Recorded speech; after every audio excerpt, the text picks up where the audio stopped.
Radio Funglode presenta Salud Global. Les habla el doctor Héctor Eusebio en su programa Salud Global. Hoy vamos a tratar de un tema que se ve a diario en todas las instituciones hospitalarias, que es la analgesia y anestesia obstétrica. Para ello contamos con la participación de nuestro invitado, el doctor José Luis Matos, médico, anestesiólogo, médico ayudante del Hospital Maternidad Nuestra Señora de la Alta Gracia y miembro del staff de profesores de la residencia médica. Saludos, doctor. Muchas gracias por la invitación a su espacio. Me siento muy halagado. Un maestro como usted, que tengo la oportunidad de conocerlo desde antes, me tome en cuenta. Y un saludo a toda su audiencia. Esperemos que esto pueda ser de provecho. Sí, sí, cómo no, muchas gracias. Vamos a remontarnos a los tiempos antiguos, que desde cuándo se habla de anestesia primero, que desde cuándo surge así la anestesia como tal, desde qué época, cómo surgió, qué medicamentos se usaban, cuáles eran las formas. Sí, claro. En la antigüedad no se podría hablar de anestesia per se. El ser humano siempre ha buscado la forma de mitigar el sufrimiento y entre ellos el dolor físico. Si nos remontamos a lo más antiguo de lo que se tiene conocimiento, podemos hablar de Hipócrates y Galeno, los cuales utilizaban una mezcla de sustancias como opio, mandrágora, beleño, lo cual lo administraban por una esponja, la cual calentaban y esos vapores ponían al paciente en un estado de estupor. Se llamaba esponja soporífera. Y esto permitía que se realizaran ciertos procedimientos sin que el paciente sintiera demasiado dolor. Esto no era exacto, muchos no lograban salir de este estado y habían un sinnúmero de complicaciones. Era más o menos algo de suerte. Ya para el siglo XVIII, para ser más específico, en 1772, un físico llamado Joseph Priestley es el que aísla el óxido nitroso. Eso puede ser algo que la gran mayoría ha escuchado, el óxido nitroso, también conocido como gas de la risa, y es uno de los inicios ya donde sí se puede ir hablando de anestesia, en el cual eh, un odontólogo llamado Horace Wells es el que lo utiliza para la extracción de molares. Él veía que personas lo inhalaban, entraban en un estado de euforia y en ese estado de euforia a veces se golpeaban, sufrían traumatismos, pero no sentían dolor. Esto le llama la atención y ahí inicia su experimentación, incluso en él mismo que le pide a un ayudante que le extraiga un molar bajo los efectos del óxido nitroso. Pero no es el pionero porque a la hora de demostrarlo con el paciente que había elegido, este reacciona y corre despavorido, lo cual hace que este señor en vergüenza termine, eh, vamos a decir así, que parte a destiempo de esta tierra. Ujú. Más adelante, ya sí, con el descubrimiento del éter, en el año de 1000, eh, si no mal recuerdo, 1842, Crawford W. Long es el que presenta el éter como una alternativa, porque tiene mayor potencia en cuanto a su analgesia. Y un médico llamado William Morton es el que lo plantea ya ante la sociedad científica en Boston, Massachusetts. Y logran hacer una cirugía ante el consejo del hospital de Massachusetts y ya es el pionero en la anestesia. Ya más adelante se empieza a utilizar el cloroformo por un tocólogo, que en ese tiempo se le llamaba así también a los ginecólogos obstetras de ese entonces, llamado James Simpson. Este veía que con el cloroformo, el éter tenía un problema, y es que profundizaba mucho el paciente perdía el conocimiento, pero el cloroformo le brindaba una versatilidad, sobre todo en el trabajo de parto. Si a eso eh, viene al caso, al tema del día de hoy, podríamos decir que son uno de los inicios en que es la analgesia obstétrica. Obstétrica. Y esto se populariza por el médico John Snow, el cual le dio una analgesia obstétrica a la reina Victoria de Inglaterra en el parto de su octavo hijo, el príncipe Leopoldo. Ya esto le da... Sí, Otro dígame. carácter. Una pregunta ahí. Yo recuerdo cuando yo era estudiante que había un tipo de anestesia que los médicos daban que se llamaba anestesia a la reina. ¿Es por eso? Exactamente, de ahí es que viene la palabra de anestesia a la reina, y es lo que le da tanto la popularidad como que el público en general empieza a confiar en la anestesia. Porque si una reina se pone en manos de un médico para que le dieran anestesia, ya imagínese el pueblo. Y ¿Qué hacían pasa? algo, doctor, escúcheme que le Sí, interrumpa, pero hacían algo en esa época los médicos, sobre todo cuando eran pequeños procedimientos, que el ajá. mismo médico, vamos a suponer un ginecólogo que iba a hacer un legrado, le daba la anestesia a la reina él mismo y hacía el legrado. Entonces, esa época ya hace tiempo que pasó, por eso se hacía. Sí, claro, sí, claro. Lo que pasa es que en un inicio no existía la especialidad como anestesiología en realidad. Ya si usted ve las profesiones de la mayoría de los médicos que experimentaban con estas sustancias, o eran cirujanos como el mismo William Morton, o eran ginecólogos obstetras, o Como eran Simpson, que era odontólogos. ginecólogo, obstetra, Simpson. Exactamente. O sea que en ese tiempo no existía. De hecho, eh, la primera persona que ya sí funcionaba como un anestesiólogo per se, aunque no estaba la especialidad, eran las enfermeras en ese tiempo. Las enfermeras aprendían el uso del éter, del cloroformo, y eran las que seguían el paciente mientras el cirujano estaba haciendo ya la cirugía. Su procedimiento. Entonces, hoy en día, para retrotraernos al momento, hoy Ujú. en día, los tipos de anestesia, eh, yo sé que hay anestesias locales que no todo el mundo la utiliza, como por ejemplo anestesia braquial para operar un brazo y el paciente durmiendo, anestesias regionales, anestesia general. ¿Cuáles son las que más se utilizan en obstetricia? En obstetricia, la técnica más utilizada es la anestesia regional, en la cual solamente se le aplica anestesia a una, como el nombre lo dice, a una parte del cuerpo, a una región del cuerpo. En este caso se utiliza ya sea el espacio peridural para administrar el medicamento. Ese es entre las vértebras, ¿no? Que se pone por ahí. Exactamente, este viene siendo entre la dura madre, que es la capa que recubre tanto el cerebro como la médula espinal. Es como si nuestro cerebro y la médula espinal estuvieran introducidas en una funda, y esto es lo que lo recubre. Entonces, en el peridural se administra entre la vértebra y esta capa que recubre el cerebro. Es la más externa de las meninges del cerebro. Entonces se Y usa la regional con mucha ujú, frecuencia, tanto en la obstetricia, que es la que tiene que ver con los embarazos, como en la parte claro. ginecológica, que es la parte de las mujeres no embarazadas, que lo operan de ovario, fibroma, etcétera, etcétera. Sí, sí.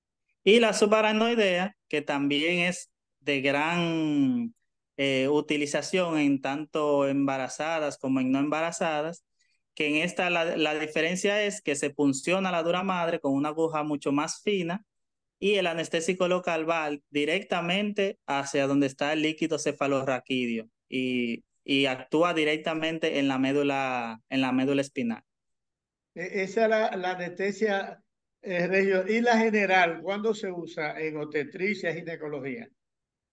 La anestesia general ya en obstetricia está indicada ya para procedimientos de emergencia, donde haya compromiso o haya peligro tanto de la vida de la madre o del producto o del feto, del niño por nacer, porque esta permite una certeza y una seguridad, además de un aporte mayor de oxígeno, que generalmente en las emergencias, tanto obstétricas como no obstétricas, lo que más perjudica la salud del paciente es la falta de oxígeno.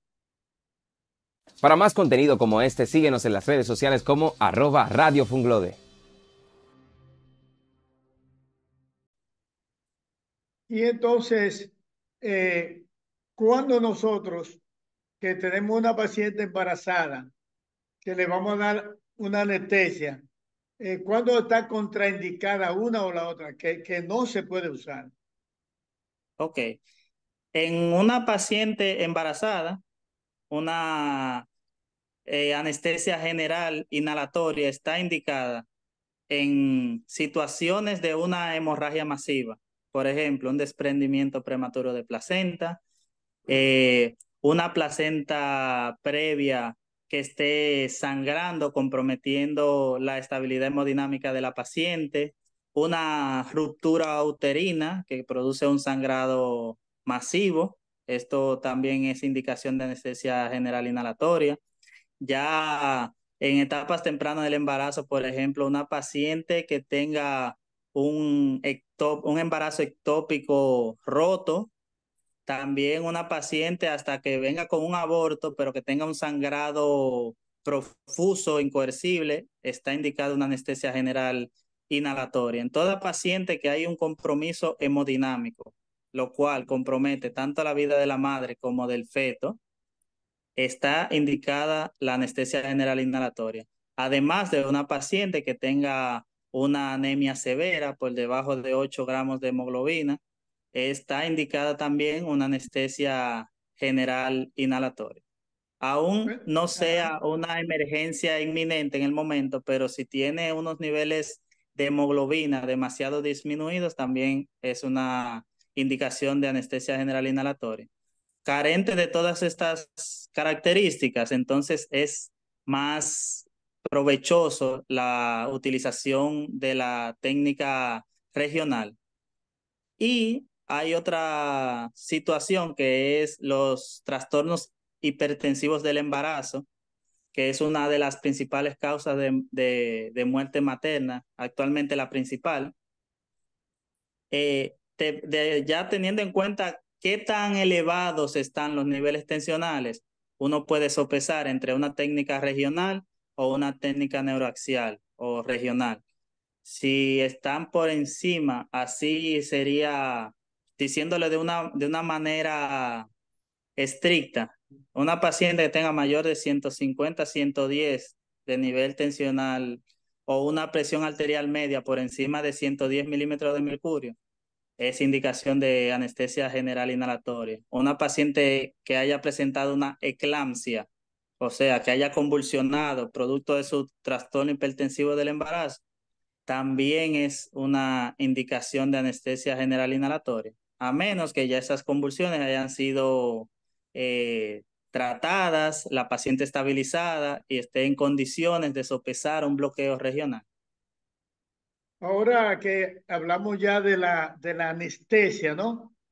Sí. Me gustaría que esta parte final de la entrevista nosotros podamos hablar de la analgesia. ¿Qué es la analgesia? ¿Cuándo se indica? ¿Para qué se indica en la paciente obstétricas? Sí, claro. Lo primero que hay que saber distinguir es la diferencia entre analgesia y anestesia. En la anestesia tiene que haber varias condiciones para que se llame anestesia, valga la redundancia. Primero, abolición total del dolor, de los reflejos osteotendinosos, parálisis neuromuscular, que pérdida de la conciencia y que estas 4 características sean de manera reversible. Y a todo esto le podemos añadir para confort del paciente que produzca amnesia, o sea, que el paciente no recuerde a lo que fue sometido, porque a veces el recordar el procedimiento es peor aún que sentir dolor. Y en la analgesia solamente vamos a bloquear los estímulos nociceptivos que produzcan dolor, valga la redundancia. Esa es la Y diferencia. desde hace un tiempo, no sé específicamente desde qué tiempo en nuestro país, pero sí puedo recordar por mis años de labor en la Maternidad Nuestra Señora de Altagracia, que en la época de los 70 era muy difícil ver que le dieran una analgesia a una paciente para un parto. Ya hoy eso es más frecuente, en la mayoría de las clínicas se hace. Entonces, ¿cuáles son los beneficios para una paciente en labor de parto que se le dé una analgesia? Muy bien. Lo que pasa en la primera parte de su pregunta, antes era más complicado porque es que había menos conocimiento. Entonces, mientras más conocimiento ya se van estandarizando procedimientos, se van estandarizando atenciones que se le dan al paciente. Actualmente la analgesia obstétrica, más que una atención más, es un derecho de las pacientes, porque si en este siglo que vivimos se puede tener un parto sin dolor, ¿por qué no ofrecérselo a los pacientes? Ahora bien, dentro de los beneficios son, yo diría, innumerables. ¿Por qué? Primero, las pacientes con dolor son menos cooperadoras. eh, el dolor de por sí aumenta la liberación de catecolaminas, que aumenta la vasoconstricción, que disminuye el flujo uteroplacentario. Una paciente, por ejemplo, con un trastorno hipertensivo, ya sea del embarazo o previo al embarazo, se beneficia también de llevar una labor de parto lo más cómoda posible. Además de que disminuye la tasa metabólica basal del paciente, disminuyendo los requerimientos de oxígeno, tanto como para el momento del expulsivo. Es una paciente que tiene menos dolor, tiene menos agotamiento de su labor de parto y es una paciente que puede estar más pendiente a las instrucciones que le está dando su obstetra, por ende puede cooperar mejor y llevar un expulsivo más satisfactorio. Para el feto también es muy beneficioso porque todo ese estrés de la labor de parto que agreden el flujo placentario, también agreden al producto porque va a estar recibiendo menos aporte de oxígeno, menos aporte de nutrientes. Y una paciente que está cómoda es una paciente que va a tener mejor aportes al feto. Y también desde la parte psicológica, hay pacientes que luego de pasar por ese momento tan traumático como es el parto, que aunque sea fisiológico y algo implícito en la biología femenina, pero no se puede negar que es un evento bastante traumático. Entonces esto aumenta, disminuye el tiempo de recuperación de la madre para estar con su bebé y también disminuye el hecho de que una madre pueda rechazar su bebé por producto del trauma que sufrió al momento de dar a luz. Bueno, hemos visto los beneficios, yo creo que son muchos. Y con relación a la contraindicación, ¿hay alguna contraindicación para darle analgesia a una paciente que esté en labor de parto? Sí, como todo procedimiento, toda técnica, toda utilización de medicamentos tiene sus indicaciones y sus contraindicaciones. Las contraindicaciones vendrían siendo las mismas que para administrar una anestesia regional. En esta, una paciente que esté inestable hemodinámicamente, que, que no sea cooperadora con la técnica, porque para la analgesia obstétrica, el gol estándar es la analgesia peridural. Para eso requerimos un paciente hasta cierto punto colaborador, porque es una técnica que debe hacerse con el mayor de los cuidados posible, porque puede presentarse complicaciones si el paciente está muy inquieto, se mueve mucho, entonces dificulta a grado tal la técnica que puede llegar un momento en que sea hasta imposible realizarla.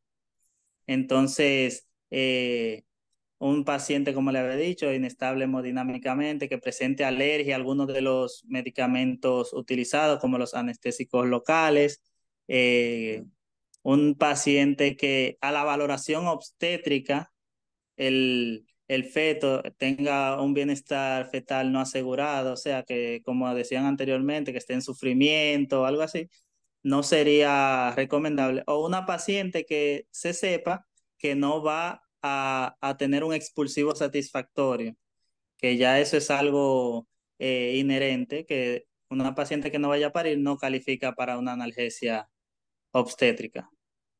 Muy bien. Bueno, finalmente yo quiero que usted concluya primero diciéndole a nuestras pacientes que nos están viendo y escuchando si deben tener algún temor, si es un procedimiento doloroso, dale la analgesia para su labor de parto y sus recomendaciones finales, sus consejos para estas pacientes. Sí, claro. Lo primero es que se informen primero. Pregunten a su médico o sea, si en el centro que van a dar a luz ofrecen esta atención de la analgesia obstétrica, y ya de parte de mi parte, el anestesiólogo, yo le digo que no deberían temer, porque es un procedimiento que se realiza a diario. Cuando se realiza de manera adecuada, las complicaciones son prácticamente inexistentes en las estadísticas que usted busca, y son muy, muy, muy, muy mínimas. Y no es doloroso, porque para esto se administra anestesia en la piel. Es la única incomodidad que van a sentir durante su labor de parto completa. Otra cosa es también que tienen que saber que es un derecho que tienen de tener un parto sin dolor. O sea, una atención integral también conlleva a que en el momento del parto, ya la culminación de su embarazo, también sea igual de satisfactorio, igual de cómodo, igual de placentero que fue todo el seguimiento. O sea, porque ya al final deben pasar un momento desagradable. Y lo mejor de todo es que, como le había dicho, ya cuando se implementa la analgesia obstétrica, que hemos bloqueado el dolor antes de que aparezca, ya la recuperación es mucho más rápida. Y qué mejor forma de recordar el nacimiento de un hijo que con satisfacción y no como un trauma que hayan pasado. Es lo que yo les recomiendo. Y también a los ginecólogos que llevan a sus pacientes que no le nieguen este derecho. O sea, que le informen, mira, nosotros podemos tener un parto sin dolor, realizando una analgesia obstétrica. Y si tienen su amigo anestesiólogo, todo obstetra tiene su amigo anestesiólogo, solamente tiene que preguntarle, intercambiar ideas y ponerse de acuerdo para darle la mejor atención posible a sus pacientes. Bueno, pues muchas gracias. Hemos tenido hoy la participación de nuestro amigo, el doctor José Luis Matos, como les dije, médico del Hospital Maternidad Nuestra Señora de la Altagracia, del Departamento de Anestesiología y del staff de profesores de la residencia médica de ese hospital. Muchas gracias, doctor, por estar con nosotros en este programa de orientación a las pacientes sobre anestesia y analgesia obstétrica. Muchas gracias a usted por su tiempo, por invitarme a su espacio, y estamos siempre a la orden, y muchas gracias. Bueno, pues hasta la próxima y a nuestros pacientes, hasta el próximo programa. Si te gusta este contenido, no olvides suscribirte, activa la campanita, comenta y da like.